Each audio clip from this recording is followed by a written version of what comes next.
오늘 은혜 받을 말씀은 사도행전 1장 1절에서 8절까지의 말씀입니다. 사도행전 1장 1절에서 8절까지입니다. 신약 188쪽, 제 페이지는 제 188쪽입니다.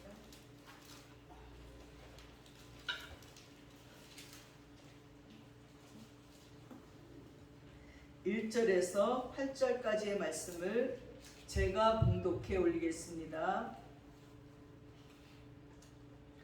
데오빌로여, 내가 먼저 쓴 글에는 무릇 예수께서 행하시며 가르치시기를 시작하신부터 그가 택하신 사도들에게 성령으로 명하시고 승천하신 날까지 이를 기록하였노라. 그가 고난 받으신 후에 또한 그들에게 확실한 많은 증거로 친히 살아계심을 나타내사 40일 동안 그들에게 보이시며 하나님 나라의 일을 말씀하시니라. 사도와 함께 모이사 그들에게 분부하여 이르시되 예루살렘을 떠나지 말고 내게서 들은 바 아버지께서 약속하신 것을 기다리라. 요한은 물로 세례를 베풀었으나 너희는 몇 날이 못되어 성령으로 세례를 받으리라 하셨느니라. 그들이 모였을 때에 예수께 여쭈어 이르되 주께서 이스라엘 나라를 회복하심이 이때이니까 하니 이르시되 때와 시기는 아버지께서 자기의 권한에 두셨으니 너희가 알 바 아니요 오직 성령이 너희에게 임하시면 너희가 권능을 받고 예루살렘과 온 유대와 사마리아와 땅끝까지 이르러 내 증인이 되리라 하시니라. 아멘.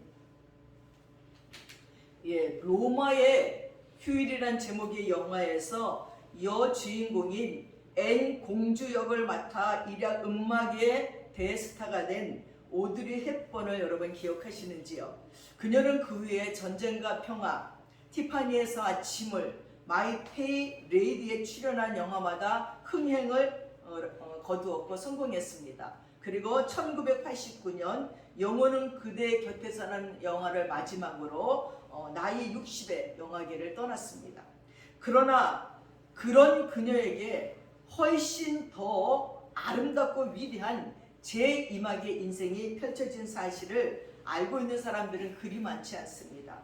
헵번은 어느 날 우연히 부르 이후 기금 모금 행사에 참석했는데 그날 그 행사장에서 자기를 잊지 않고 기억해주는 사람이 의외로 많다는 것을 발견합니다. 그래서 오늘과 같은 행사에 부합하는 좋은 일을 자기도 무언가 섬김의 삶을 살아야겠다고 결심을 하게 되지요.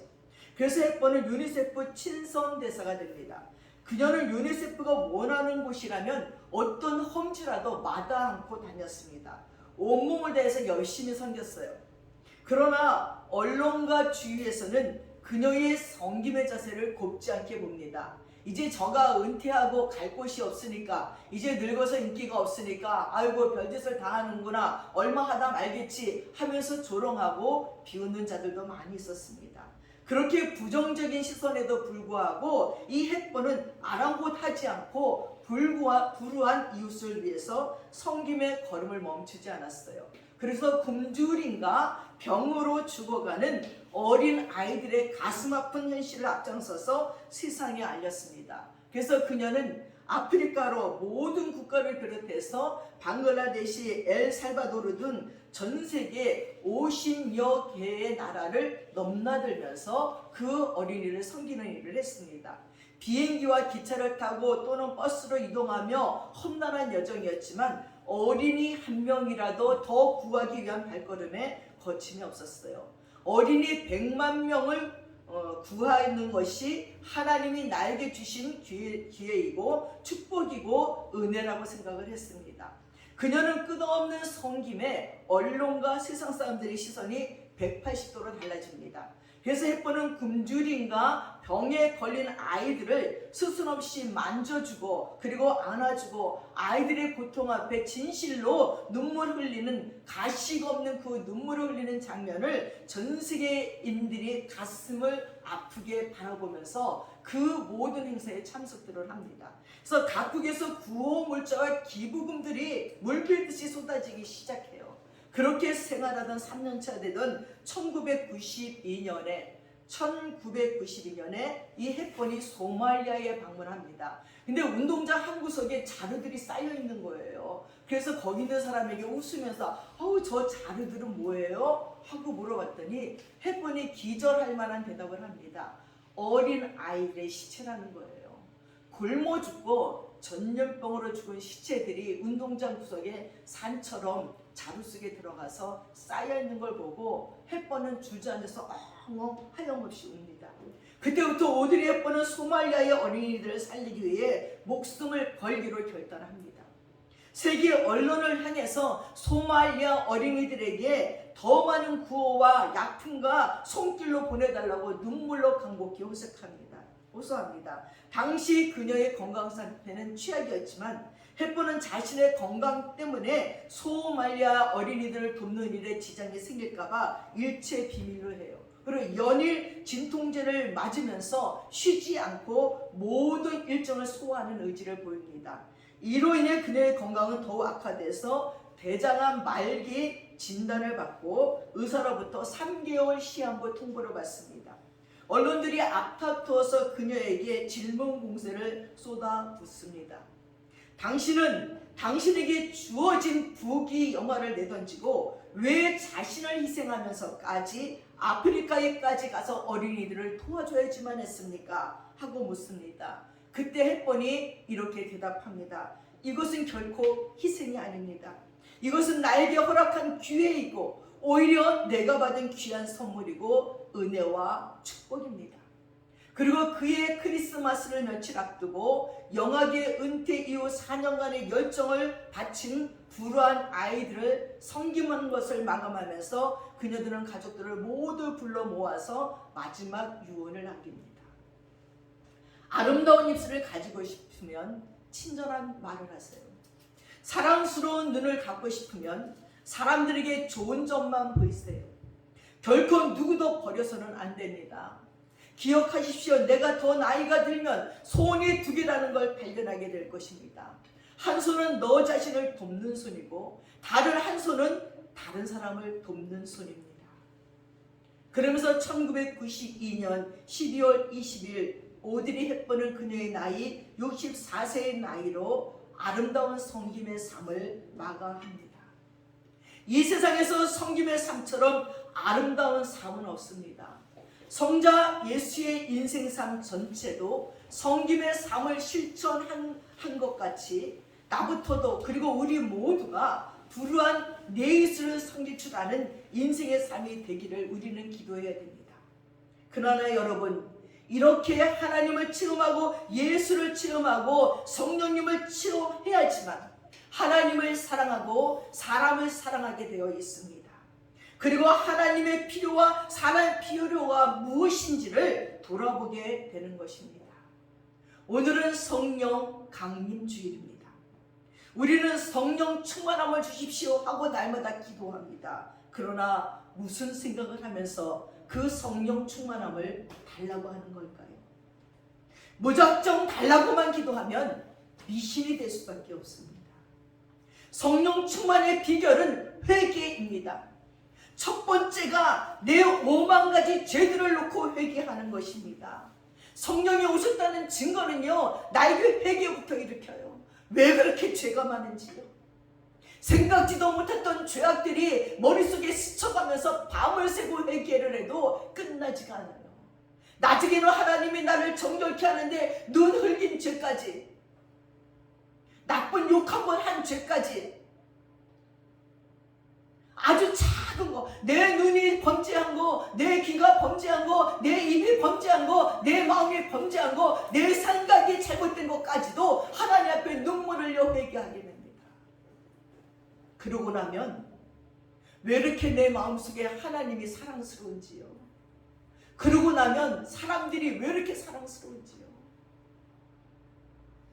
저는 그 성령님이 내 안에 오셨던 그 충만한 체험 때문에 그분을 떠날 수가 없습니다. 처음에는 기도가 시작됩니다. 내 요구로 시작되죠. 하나님 나에게 뭘 주세요. 이걸 주세요. 저걸 주세요. 성령님을 주세요. 기도는 그래도 첫 높은 기도이고 우아한 기도예요. 처음엔 아니 하나님 돈 좀 주세요. 이걸 주세요. 저걸 주세요. 기도하다 보니까 십자가 밑에 앉아서 울며 불며 하나님 나 그것 때문에 죽을 것 같아요. 안 죽으면 죽을 거예요. 기도하는데 그 십자가 위에서 피가 뚝뚝 떨어지는 거예요. 내 머리 위로. 울고 있는 내 머리 위로.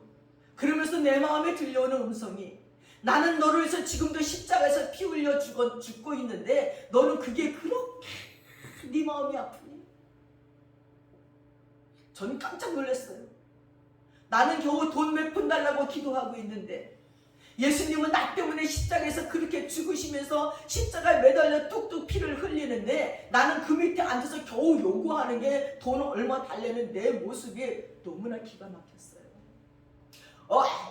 울면서 회개했어요. 회개하기 시작을 하니까 왜 그렇게 회개할 게 많은지 몰라요. 그래서 밤 10시에 교회 지하실에 들어가서 기도하는데 새벽 4시가 다 돼가는데 새벽 기도를 오시더라고요. 근데 막 화장은 다 지워졌지요. 울어서 엉망진창이지요.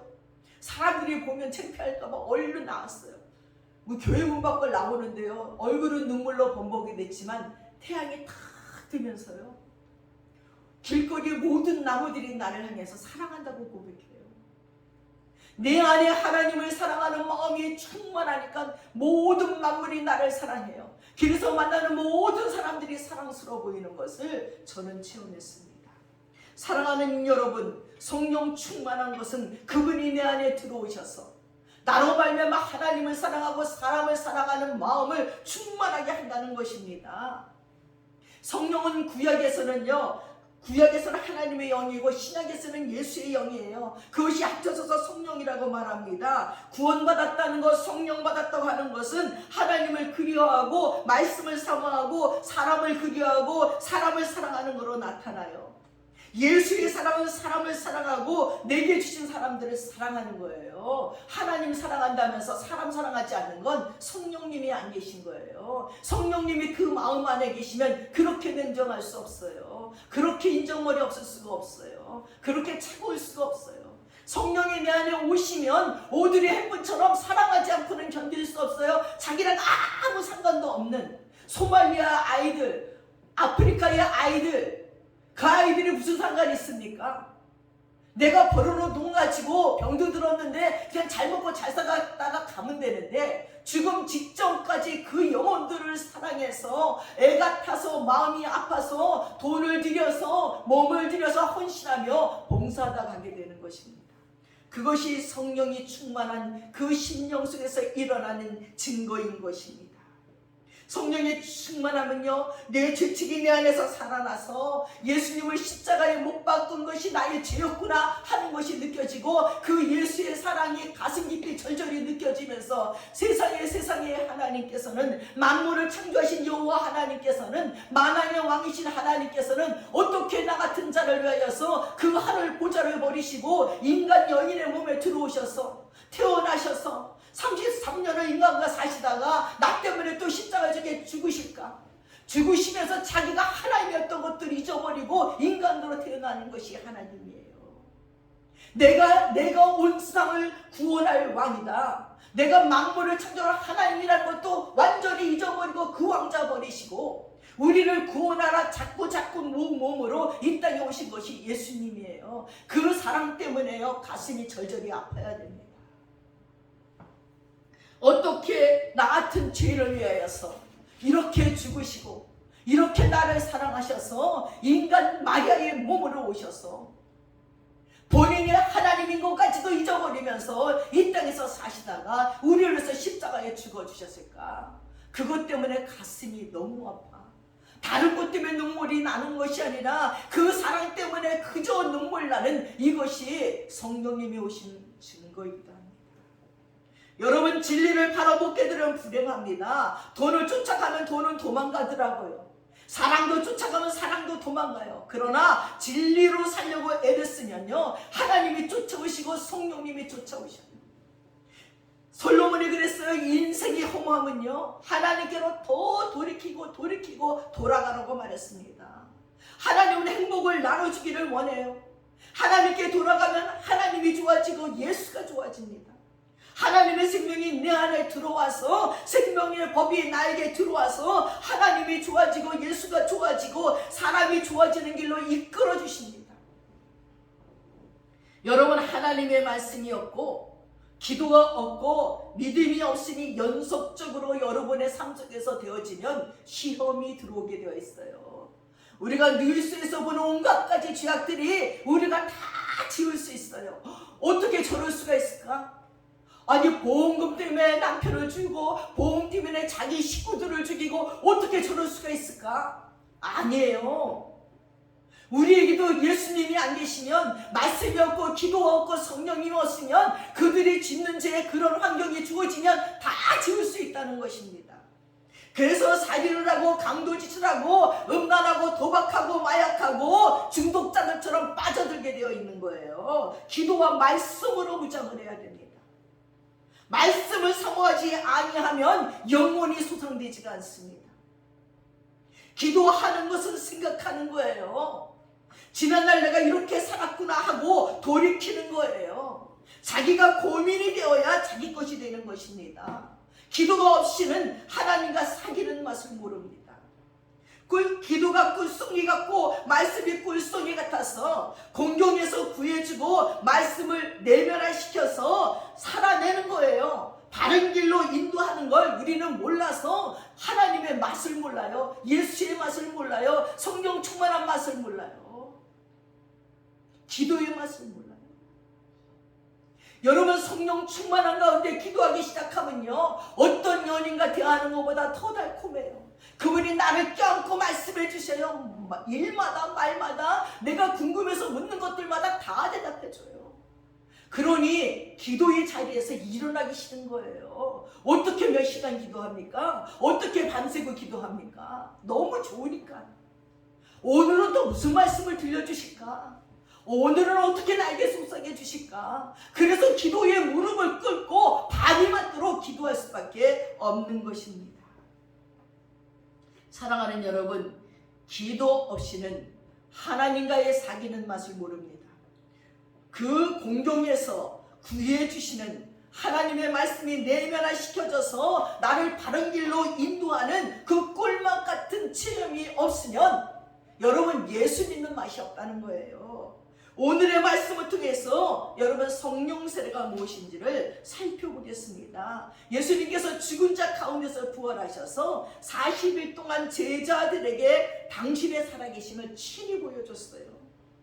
제자들과 대화도 나누고 그리고 식사도 하시고 그리고 또한 자세하게 그리고 하나님의 나라를 설명해 줬어요.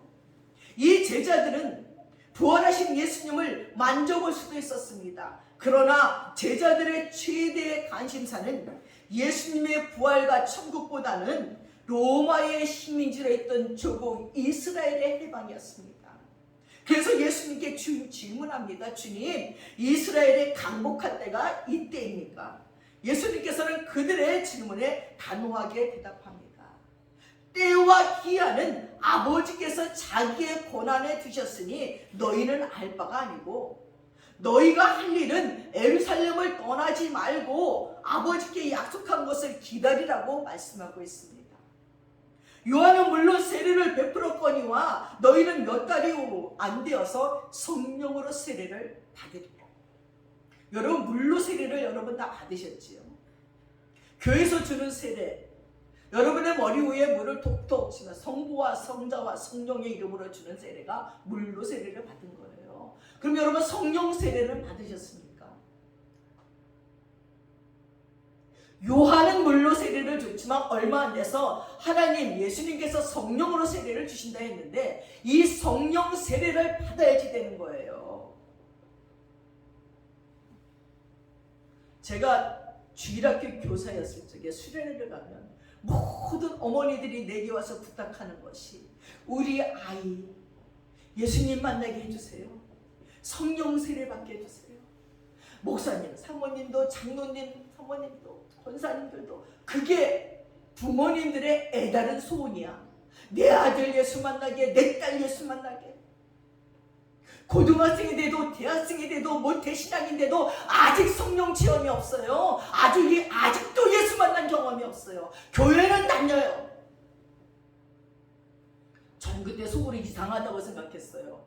아니, 목사님 자녀인데, 장로님 자녀인데, 권사님 자녀인데 예수를 못 만났다고? 근데 요즘 이해가 가요.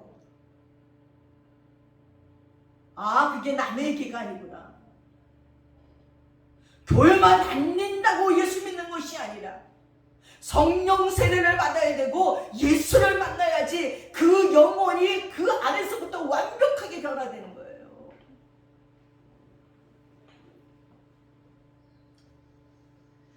오늘 예수님께서도 이스라엘 회복 이전에 먼저 이 땅에 하나님의 나라가 전파되어야 되고 그 일을 하기 위해서는 반드시 성령 세례를 받아야 된다는 거예요.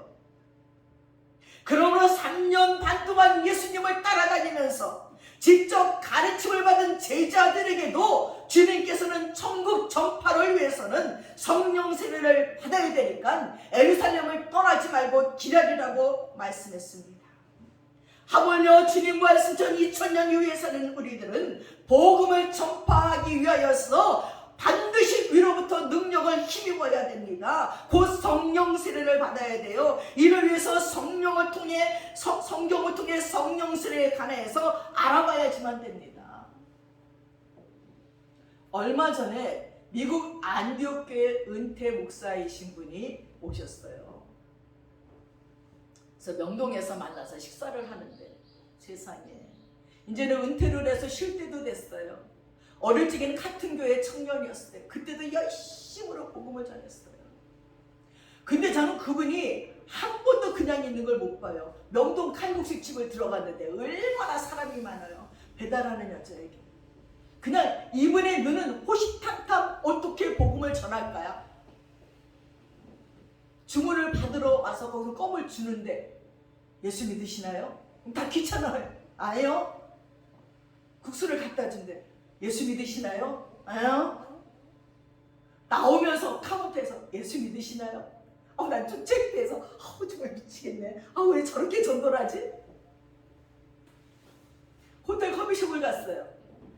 점잖게 다 있는데 또 카운터로 가더니 자기가 간다고 하면서 예수 믿으시나요? 나 저리 도망가서 버렸어. 나는 정말 미치겠다.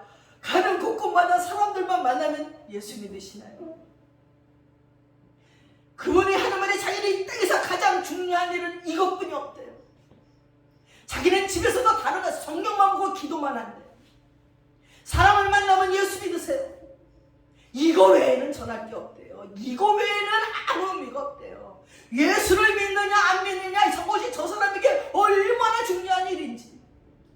오늘 내가 만든 저 사람에게 복음을 증거하지 않아 저 사람이 이 땅을 떠나 예수 믿지 않았다면 곧바로 지옥으로 갈 것인데 어떻게 내가 복음을 안 전하냐는 것입니다.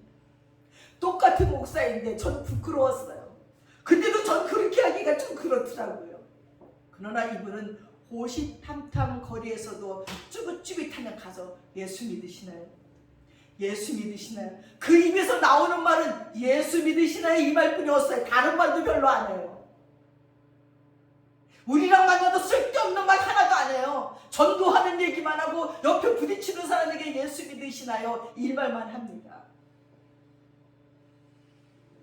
여러분, 성령 받으니 성령 받지 않은 사람들의 영혼이 너무나 불쌍해서 예수 믿지 않는 영혼들이 너무나 불쌍해서 때를 어떤지 못 어떤지 복음을 증거하는 것이 얼마나 마땅한 일인지 모릅니다. 첫 번째 성령 체험의 체험이 나옵니다. 예수께서 승천하신 후 제자들은 마가 요한의 다락방에서 열심히 기도했어요. 뜨거운 마음으로 하나님을 간절히 찾고 기도했어요. 열흘 오순절 날이 임하자 갑자기 하늘로부터 강한 바람이 확 온 집에 그 강한 바람이 가득하며 불의 혀 같은 것이 각 사람 머리 위에 임했습니다. 그 성령의 충만을 받고 성령의 말하게 하심을 따라 거기 모인 모든 자들이 다른 방언으로 말하기 시작했어요. 놀랍지 않습니까? 여러분 수련회를 잘 안 가보셨지요? 저희 청년 때는 수련회를 꼭 갔어요. 저는 수련회에서 이런 경험을 많이 했어요. 어느 비 오는 저녁이에요. 그때는 수련회 장소가 만만치가 않아서 개울가에 천막치고 합니다.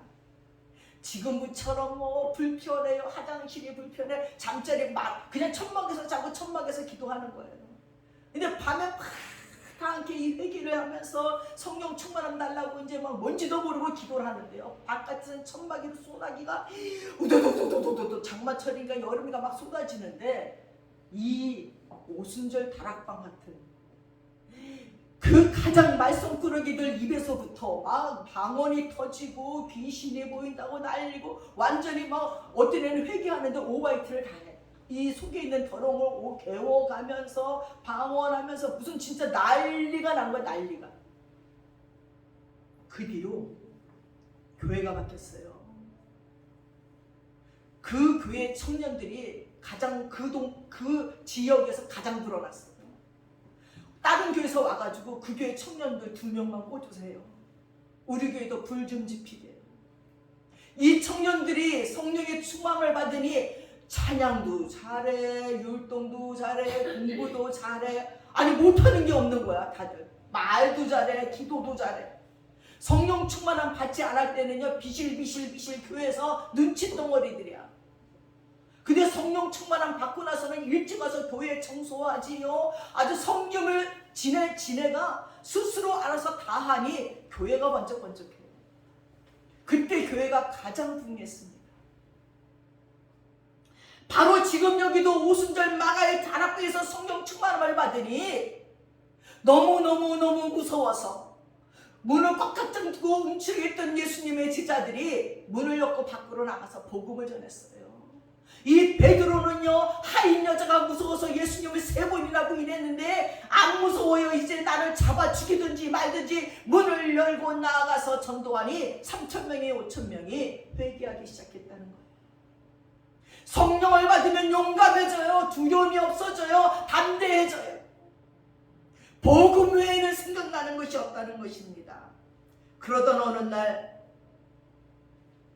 베드로와 요한이 예루살렘 성으로 3시에 기도하라고 올라가는데 성전 미문에 안진뱅이가 앉아서 구걸을 하는 거예요. 여러분 베드로와 요한이 성전으로 기도하러 오늘 처음 갔을까요? 저도 예루살렘 성에 가봤어요. 미문은 지금 봉해지가 없어요. 봉해져서 사람이 못 다녀요. 근데 글로 하루에 3번 이스라엘인들은 기도하러 가요.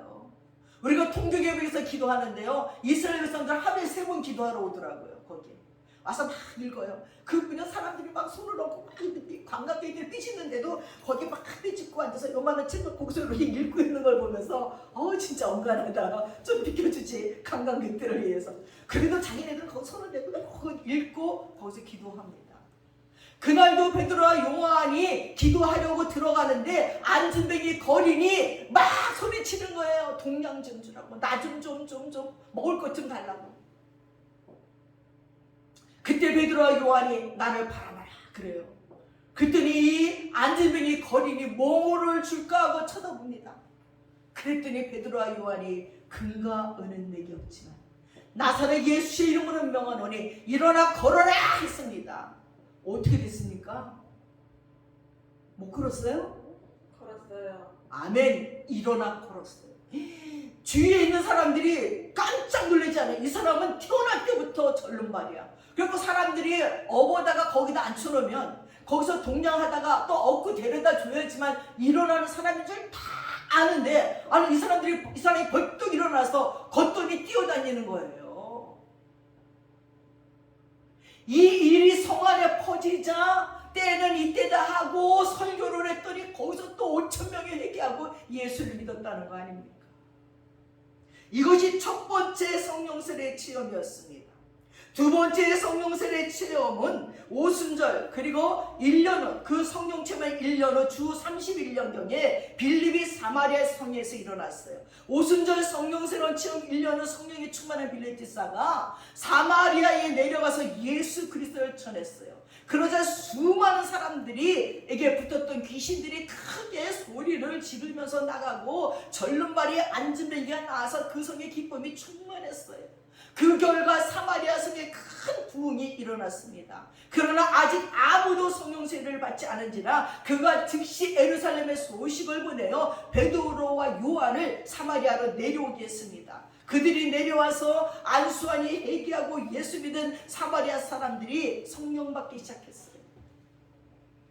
이 사마리아에 시몬이라는 마술사가 있었는데 이 마술을 이용해서 귀신을 내어쫓고 병도 고쳐서 그곳 사람들이 그를 신의 사람이라고 불렀어요. 이런 사람조차 빌립이 복음 증거와 이를 통해 나타난 큰 은사와 기적을 보고 감탄하며 쫓아다니는 거예요. 놀라는 거예요. 어떻게 이런 일이 있을까? 제가 28살에 저기 충청도에 있는 오홍진 신부가 있는 꽃동네를 갔어요. 거기는 길거리의 행여병자들을 다 거기서 무조건 받아들여줘. 갔더니 그날도 소문이 막 나서 기적이 많이 일어난다 그래서 갔어요. 그랬더니 막 그 성전 안에 사람이 꽉 메워졌어요. 근데 이 신부님은 설교를 잘하는 것도 아니야. 여러분 성령님을 체험하고 싶습니까? 그 사람들이 네! 또 손 드니까 아줌마 나오세요. 아줌마가 나와. 그 앞에 쓰세요. 근데 세월 이렇게. 예수님을 사랑하나요? 그러니까 이제 무조건 네 하지. 네. 그러니까 입으로 고백하세요. 예수님 사랑합니다. 그 여자가 예수님 사랑합니다 하는 순간 뒤로 휘떡 넘어지는 거예요. 놀래가 그 뒤에서 받치는 거예요. 또 한 명 어떤 남자가 자기가 성령 체험 받고 싶다 나오라고. 예수님 사랑합니다. 뒤로 넘어지는 거예요. 그러니 나중에는 전체가 다 여러분 고백하세요. 지금 성령이 임했습니다. 예수님 사랑합니다. 고백하는 사람들은 뒤로 다 넘어지는 거예요. 나도 당연히 사랑한다는데 앉은 채로 이렇게 넘어지는 건데 아니 아무리 일어나려고 그래도 기운이 없는 거예요. 이렇게 온몸에 맥이 없이 그냥 딱 뒤로 쓰러진 거예요. 근데 그때 귀신이 참 다 죽여놓고 무슨 성령님이래냐? 뭐 그래 신부님한테 조용한데 귀신들이 한 여자가 소리를 지르는 거예요. 그래서 예배를 드릴 수가 없어요. 이 여자가 하도 떠들었어. 신부님입니다. 예수 이름으로 면에 입 다물지 않으면 너 지금 너한테 간다니까. 오지마 나 가만히 있을게. 니네끼리 예배 드리래니까. 그래서 아이고 인연이 이게 어디 가나 했더니 내가 모르고 쫓아왔더니 여기가 어디야. 아이고 나 큰일 났네. 도망갈 수도 없고 막 귀신이 막 입을 떠들어요. 신부님 와가지고 예수 이름으로 명하래. 너 언제 들어갔냐 했더니 그 여자가 자기 입을 하는 말. 나 2년 시어머니였대. 근데 죽어서 하늘나라 했더니 자기 이름이 없어서 떠도는데 그래서 이 며느리한테 들어가서 점을 쳐가지고 돈을 벌게 해줬더니 이 무식해갖고 점도 못 치고 가는 곳이 바로 송강 여기로 왔대. 너 내가 가다가 너 낙동강에다 너 확 빠뜨려 죽일 거야. 자기가 자기 입으로 며느리를 욕하는 거예요. 신부님이 예수 이름으로 명내 입 다물겠어 했더니 자기 근데 그 다음부터 입을 깍깍 있더라고요. 그때 남자들이 뒤에서 후닥닥 다 도망가는 거야. 그 귀신이 자기네들한테 들어올까 봐. 성령님은 지금도 놀라우게 역사합니다. 성령으로 기도하는 것들마다 귀신이 쫓겨나가는 일들을 얼마나 많이 체험하고 병든 자가 낫는 기적의 역사들이 얼마나 많이 일어난지 모릅니다. 이렇게 마술사의 시몬이요 귀신들이 쫓겨나가고 그리고 방언을 하는 것을 보면서 돈을 주고 살려고 합니다. 그러나 이 마술사의 시몬은요 병 고치는 것도 그리고 귀신이 쫓겨나가는 것도 이런 건 다 자기도 할 수 있어요. 마술로 다 해봤어요. 그러나 그가 할 수 없는 것은 방언이었을 것입니다. 그 많은 사람들이 각 나라의 방언으로 기도하는 것에 놀랐습니다. 방언은 성령의 능력으로 전에 알지 못했던 말로서 하나님께 기도드리고 참여하는 것이니 그의 힘으로는 절대 불가능하다는 것을 알았기 때문이 틀림없습니다. 마가의 다락방에 모인 이들이 성령을 충만히 받은 이의 외적 표적으로 방언을 했습니다. 사마리아 사람들도 베드로와 요한이 안수받고 방언을 말하는 것을 능히 추측하고도 남음이 있었던 것입니다. 사랑하는 여러분, 이 마술사가 돈을 주면서 자기에게 은사를 팔라고 베드로에게 얘기할 적에 이 베드로가 네가 사단이 꽉 들어차서 하나님의 은사를 돈 주고 살려고 생각했으니 너는 돈과 함께 멸망하리라 했더니 놀래갖고 용서해달라고 다시는 안 그래야겠다고 마술사가 벌벌벌 비는 것이 두 번째 성령 충만함 속에서 나옵니다. 세 번째 성령 세례의 체험은 주 40년간 첫 번째 성령 체험 10년 후 가이사라 로마 주둔군 백부장인 고넬료의 가정에서 세 번째 성령 충만한 사건이 일어납니다. 고넬료는 로마 사람이에요.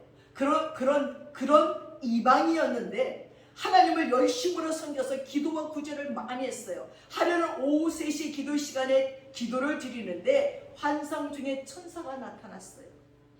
그러면서 네가 하나님께 많이 기도하고 많이 구제한 것이 하나님에게 기억한 바가 되었으니 지금 사람들을 요바에 보내서 피장 시몬의 집에 우거하는 베드로라는 사람을 청해서 그에게 구원의 도리를 전해줄 것이니 들으라는 거예요.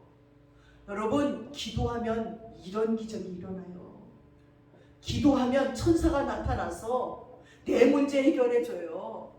구원받을 도리를 가르쳐줘요. 그런 사람을 보내준다는 거예요. 고넬료는 놀라운 사실을 배워야 될 것은 우리가 저금하면요, 은행에 예치되어 있는 것과 같이 하나님 위한 사업을 하면요, 그것은 하나님의 기업에 예금해 놓는 거예요. 우리가 기도하면 기도가 저금인 것이에요. 고넬료는 진실한 군인들을 요바로 보내서 베드로를 청했어요. 이 베드로는 예수님께서 십자가에 못 박혀서 몸이 찢어지시고 그리고 피 흘려 돌아가심으로 말미암아 어떠한 죄인이든 예수님 믿으면 구원받는다는 말을 그 고넬료 가정에 전했어요. 그리고 고넬료가 모든 일가 친척들을 다 불러 모아 그 말씀을 듣고 회개하고 거기서 성령 충만함을 받고 큰 소리로 기도하며 회개할 적에 귀신들이 쫓겨나가고 병든 자가 나는 기적의 역사가 고넬료의 집안에서도 일어났다는 거예요. 아니, 언제부터인가 통성기도를 기도하면 사람들이 시대, 저도 젊을 때 통성기도 교회에서 쫓겨다녔어요. 아유, 저기 그냥 장님이 시끄러워 죽겠네. 그래서 막 도망다니면서 숨어 다니면서 기도했어요. 지금은 그래도 통성기도도 많이 하고 방언기도도 많이 하지만 그 당시 방언기도 통성기도 하면 욕을 먹고 눈치 보고, 아니 교회에서 기도하면서 눈치 보면서 기도하고 쫓겨다니면서 기도했어요. 오순절에 마가의 다락방에서 성령 받은 성도들이 얼마나 고음을 쳐 기도했든지 온 예루살렘 사람들이 몰려 나온 것을 보고도 알 수 있습니다. 이러므로 성령이 역사하는 교회는 힘찬 찬송과 기도 소리가 높아집니다. 저희는 교회에서 기도하다 못해 우리 집에 모여서 기도하고 난리피니 온 동네에서 저 집은 뭐하는 집이야 할 정도였어요. 그래서 저 집은 시끄러워 죽겠네. 통성기도 하지요, 방언기도 하지요, 찬양하죠. 집이 밤다 들썩들썩거리는 거였어요. 사도행전 10절 44절과 48절에 보면 베드로가 이 말할 때 성령의 말씀 듣는 모든 사람에게 내려오시니 베드로와 함께 온 할례 받은 신자들이 이방인들에게도 성령 부어주심을 인하여 놀라니 이는 방언을 말하며 하나님 높임을 들음이러라. 이에 베드로가 가로되 이 사람들이 우리와 같이 성령을 받았으니 누가 능히 물로 세례 줌을 금하려 하고 명하여 예수 그리스도의 이름으로 세례를 주라 하니라. 저희가 베드로에게 수일도 유하기를 청하니라고 말씀했습니다. 여기서 베드로가 증거한 것을 보십시오. 이방인 고넬료의 집에 성령이 역사하신 것은 오순절 다락방에 유대인들이 임한 성령 역사와 똑같았습니다. 고넬료의 가정에 일어난 성령의 역사는 이방인의 오순절이라고 말할 수 있습니다. 유대인이나 이방인이나 예수 그리스도의 복음을 믿고 그 보배로운 피로 씻음을 받고 오늘날 하나님은 차별 없이 하나님의 자녀로 삼아주시고 성령을 부어주신 거예요. 네 번째 성령 세례의 체험은요, 주 53년 오순절 이후 23년 만에 에베소에서 일어납니다. 바울이 에베소에 가보니 교인 12명이 있는데 예수님을 믿는 제자라고 하면서 죽은 사람들 같은 거예요. 신앙생활에 아무런 힘이 없는 거예요. 그래서 이 답답한 바울이 그들에게 묻습니다. 너희가 믿을 때에 성령을 받았느냐? 아이고, 우리는 성령이란 말을 들어보지도 못했습니다 하고 얘기하는 것입니다. 바울이 석 달 정도 그들과 같이 있으면서 복음을 증거하자 성령 받은 이 12사람이 뜨겁게 복음을 전파하며 성도수가 자꾸 늘어나 하나님의 말씀이 능력이 되어 에베소 도시를 흔들었습니다. 수많은 역사와 기적이 일어났는데 얼마나 에베소의 신앙이 충실하든지 바울의 손수건을요, 그리고 앞치마를 가지고 가서 미친 사람이나 병든 자에게 얹으면 미친 사람이 제정신에 들고 병든 자가 병이 났어요. 저희 교회도 이런 일이 일어났으면 좋겠어요. 에베소 교회도 처음에 12명이었어요. 성령 충만만 받으면요 다 뒤집어질 수 있어요. 여러분 한 분 한 분이 성령의 세례를 받으면 빈자리가 없을 거예요. 그 목사님처럼 예수 믿으세요? 예수 믿나요? 안전하고 견딜 수가 없나요? 여러분이 하루에 만나는 사람들이 어느 만큼 있습니까? 그 사람들만 예수 믿으라고 전해보세요. 또 그 사람들이 전해보세요. 우리는 성전 이전 금방 해야 될 것입니다. 사랑하는 여러분, 사도시대의 위대한 복음의 증거의 성공은 당시 성도들이 성령 세례를 체험했기 때문이었습니다. 하나님의 능력이 충만히 나타나자 에베소의 마술사들이 모두 바울에게 나와서 회개하고 마술책을 다 가져왔어요. 그리고 그 책값이요 은 5만 장이나 되는데 마술책이 얼마나 많은지 그걸 가운데 갖다 놓고 불태워버렸습니다. 에베소의 성령의 역사가 일어나기 전에는 12사람이 모여서 예배를 드렸어도 아무런 영향력이 없었어요. 근데 바울이 와서 그 12사람의 성령을 받게 하자 그들이 열렬한 복음 증거로 예배소가 진동하고 온 아시아 사람들이 예배소를 통해서 복음을 듣게 되었다고 성경에 말씀하고 있습니다. 사랑하는 여러분, 성령 세례를 받아야 하늘로부터 권세를 받아서 신앙이 담대해지고 능력이 임하여 듣는 이의 영과 온감이 간절과 골수를 찔러 쪼개는 말씀이 되는 것입니다. 그리고 우리의 기도의 권세가 따라서 귀신이 소리치며 나가고 병든 자가 고침받는 하나님의 역사가 일어나는 것입니다.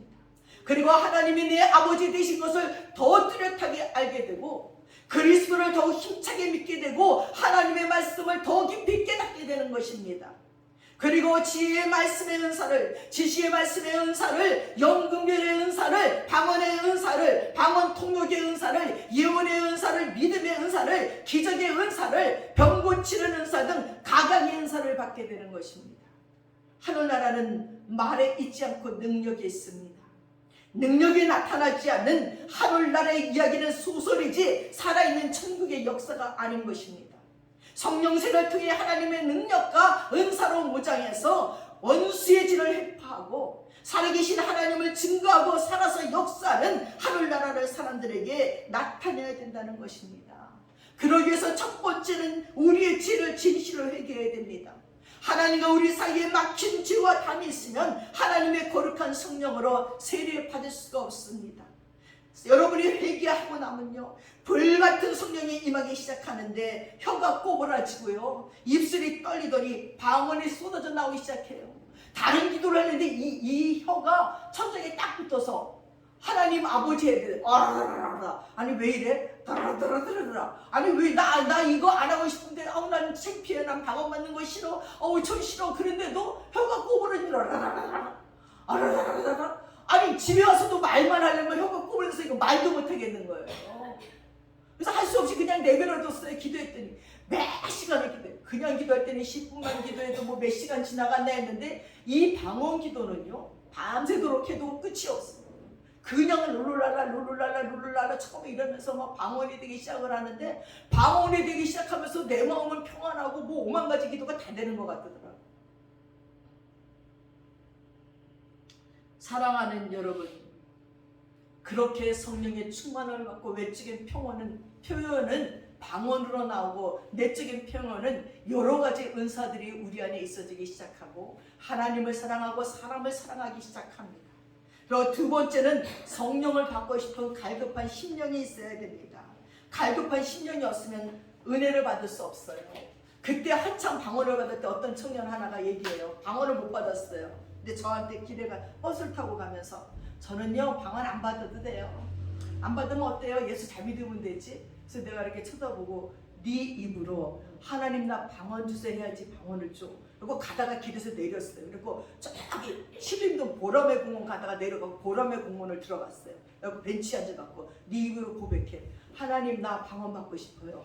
너 왜 거짓말해? 받고 싶으면서. 그러니까 울면서 기도하고 하나님 나 방언 받고 싶어요. 근데 그 말이 끝나자마자 혀가 위를 딱 들이 방언을 받은 거예요. 막 좋아서 죽는 거야. 받기 싫지 뭐 받기 싫어. 나 딱 받았을 때 혼자 못 받아서 너무 슬펐는데 거기서 받은 거예요. 그리고 그 자매의 삶이 달라졌어요.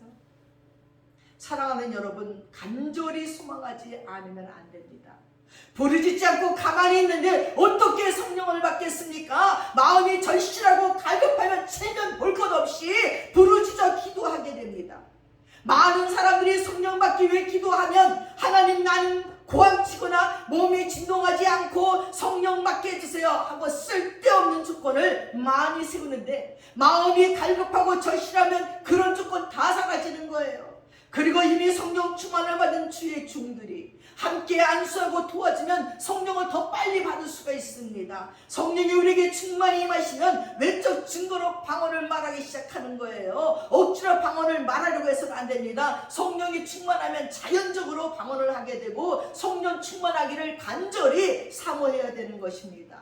방언 기도를 통해 우리들의 신앙이 성장하며 하나님의 능력이 임하는 삶 가운데 능력과 권세가 나타나게 되는 것입니다. 예수를 믿으면서도 중생한 것으로 끝나도 안 돼요. 성령의 충만을 받지 않으면요 하나님의 복을 여러분들이 체험할 수 없어요. 여러분 축복과 가문과 저주의 가문 두 가문을요 미국에서 연구했어요. 조나단 에드워드 가문과 막스 추크르 가문을 비교한 연구 결과가 있어요. 둘 다 18세기의 사람인데 이 막스 추크르는 머리는 좋았지만 예수를 믿지 않았고 또 믿지 않는 여자와 결혼을 했는데 부부 사이가 극도로 나빴어요. 그리고 집안에는 알코올 중독과 도박이 끊어지지 않았어요. 반면 조나단 에드워드는 예수 잘 믿는 경건한 사람이고 그 부인도 마찬가지로 경건한 사람이에요. 이 두 사람이 화목한 가정을 이루고 하나님을 사랑했는데 나중에 200년간 어떤 후손들이 두 집안에서 나왔는가를 쭉 연구했어요. 그 결과 정말 놀라운 것은 막스 추크는 506명의 자손을 얻었어요. 그 중에 310명이 거지로 살았어요. 150명이 범죄자로 유죄 판결을 받았어요. 그 중에 70명이 사형을 냈어요. 사형당한 사람이 109명이에요. 후손의 3분의 1이 정신병을 앓았고 절반 이상이 문명자로 마약 사범, 알코올 중독자, 범죄자의 길을 걸었어요. 그의 가게가 미국 정부에 끼친 손해를 돈으로 환산하면 약 125만 달러 정도가 된대요. 반면 조나단 에드워드 가문은요 1394명의 자손을 얻었는데 그 중에 295명이 대학을 졸업했고 65명이 교수이고 3명이 상원의원이고 2명이 주지사이고 1명이 부통령이고 30명이 판사이고 102명이 변호사이고 56명이 외과의사이고 75명이 군대 장교이고 100명이 선교사로 배출됐어요. 그의 가게에 미국 정부에 해를 끼친 사람은 한 사람도 없었다는 겁니다. 여러분 한 사람이 예수 믿는 것이 이런 가문을 만들어요. 한 사람이 예수를 안 믿는 것이 이런 가문을 만들어요. 한 사람이 성령 충만했을 적에 역사의 길이 남는 그런 가문을 만든다는 거예요. 여러분 성령 충만함을 간구하지 않겠습니까? 성령 충만함을 달라고 기도하지 않겠습니까? 이렇게 좋은 미래가 여러분에게 있다는 것을 기억하시고 그저 왔다 갔다 하지 말고 예수 만나세요. 성령 체험을 해보세요. 하나님 나에게도 성령을 주세요 하고 기도하시는 여러분들 되시기를 축원합니다. 기도하겠습니다. 사랑하는 아버지 하나님, 우리가 예수 믿는다고 왔다 갔다 하며 물로 세례를 받았지만 오늘 주님 말씀이 성령으로 세례를 받으라고 말했습니다. 오순절 마가의 다락방에 임했던 성령을 주시옵소서. 아버지 하나님, 에베소 교회에 임했던 성령을 주시옵소서. 고넬료의 가정에 임했던 성령을 허락하여 주셔서 우리들의 삶이 변하기 원합니다. 우리들의 마음이 변하고 정신이 변하고 행동이 변하고 말투가 변해서 하나님을 사랑하고 사람을 사랑하는 자들 되게 하시고 하나님의 필요를 알고 사람의 필요를 알아 움직이며 섬기는 하나님의 사람들 되도록 축복하여 주셔서 우리들의 후손들이 복을 받는 후손들이 되도록 인도하여 주시옵소서. 감사드리며 우리 예수님의 이름 받들어 기도드렸사옵나이다. 아멘. 다 함께 자리에서 일어나셔서 찬송가 190장 찬양하겠습니다.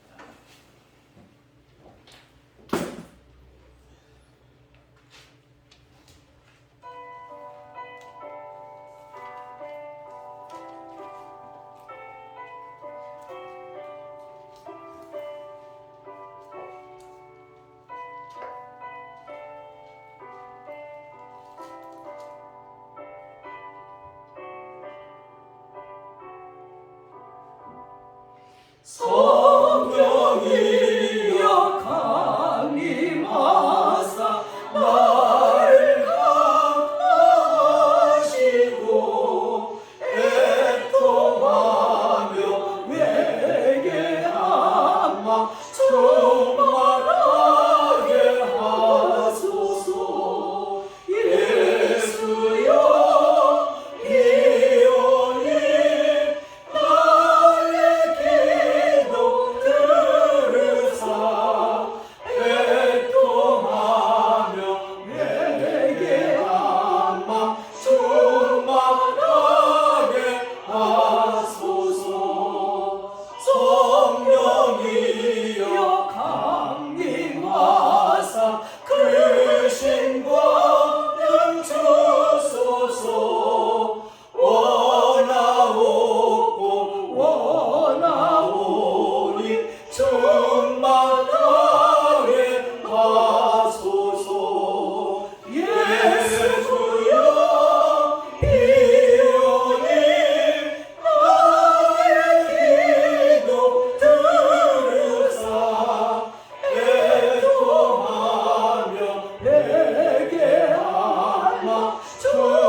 힘이 없고 연약하나 엎드려서 비오니 성령 강림하옵소서. 충만하게 하소서. 예수여 비오니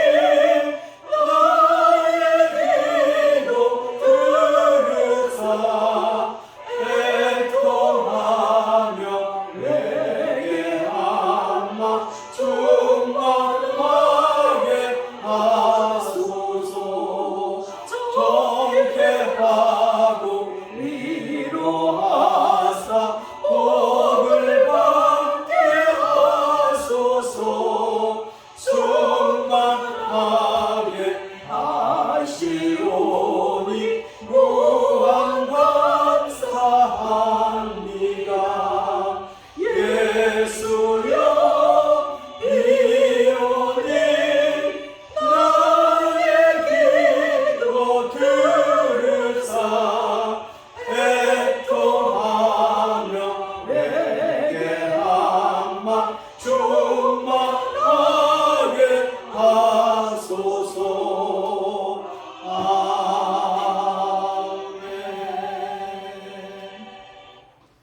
기도하겠습니다.